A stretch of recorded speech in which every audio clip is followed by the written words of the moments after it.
কত percent secure sir? 100% secure. ঠিক আছে? ব্যাংক দেউলিয়া ওই জানেননি? ইন্ডিয়ার মধ্যে হইছে 92 তে গ্লোবাল ব্যাংক নামে আছিল ইন্ডিয়ার মধ্যে, গ্লোবাল ব্যাংক যেটা দেউলিয়া হইছে। গভর্নমেন্ট একটা রুলস করে রাখছে আরবিআই থেকে, জানেন কিনা বলতে পারি না। আপনি যত টাকাই ব্যাংকে রাখেন, ব্যাংক যদি দেউলিয়া হয় আপনি 5 লাখের বেশি পাইতেন না। স্যার এই গ্রামীণ ব্যাংক দেওয়ালিয়া হইছে, তারপর পাঞ্জাব ন্যাশনাল ব্যাংক লিংক করে দিছে। আচ্ছা এই জিনিসটা ক্লিয়ার করে দিতেছি যে 5 লাখের বেশি আপনি পাইতেন না ব্যাংক দেউলিয়া হইলে। এসবিআই ব্যাংকও যদি দেউলিয়া হয়, আপনার টাকা যদি 10 লাখ থাকে, 5 লাখের বেশি আপনি পাইতেন না। তাহলে ব্যাংক কত পার্সেন্ট সিকিউর স্যার? আপনার যদি 10 লাখ টাকা থাকে, 5 লাখ টাকা কিন্তু বাইরে খাতা যদি ব্যাংক দেউলিয়া হয়। ঠিক আছে? ব্যাংকের কেটা দেখতেছেন? ব্যাংকের কে দেখতেছে স্যার?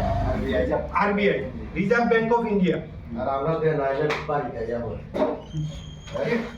আরবিআই স্যার একটু আরবিআই এর ব্যাংক দেখতেছে, যার কারণে আমরা এটাকে 100% সিকিউর মনে করি।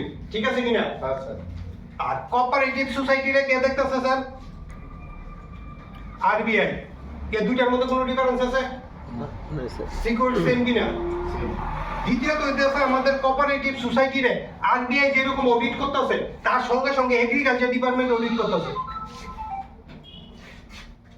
কোঅপারেটিভ সোসাইটিরে কয়টা ডিপার্টমেন্ট দেখতেছে? আরবিআই প্লাস এগ্রিকালচার ডিপার্টমেন্ট, দুইটা ডিপার্টমেন্ট দেখতেছে। ব্যাংকের কয়টা দেখতেছে? কয়টা দেখতেছে?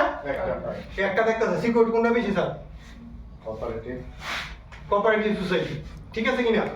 এটার মধ্যে যদি আপনি রুজি করেন, এটার উপরে ট্যাক্স দিতে লাগবে। ব্যাংকের থেকে ইন্টারেস্ট যদি আপনি পান, কোঅপারেটিভ সোসাইটির থেকে পাইলে ট্যাক্স জিরো। গভর্নমেন্ট সুবিধা কারে বেশি দিছে? কোঅপারেটিভ এটার মধ্যে লিমিট কত? 5 লাখ 5 লাখ। এটার মধ্যে কোনো লিমিট নাই। আনলিমিটেড। সিকিউর কোনটা বেশি স্যার? ব্যাংকে টাকা দেওয়া দরকার না, কোঅপারেটিভ সোসাইটিতে দেওয়া দরকার? কোঅপারেটিভ। রাস্তা থাকলে মানুষের যখন আমরা বুঝাবো তখনই তো মানুষ আইব, না বুঝাইলে কি ধরে আইব স্যার? মানুষ তো আচ্ছা স্যার, মেলার একটা কোঅপারেটিভ আছে।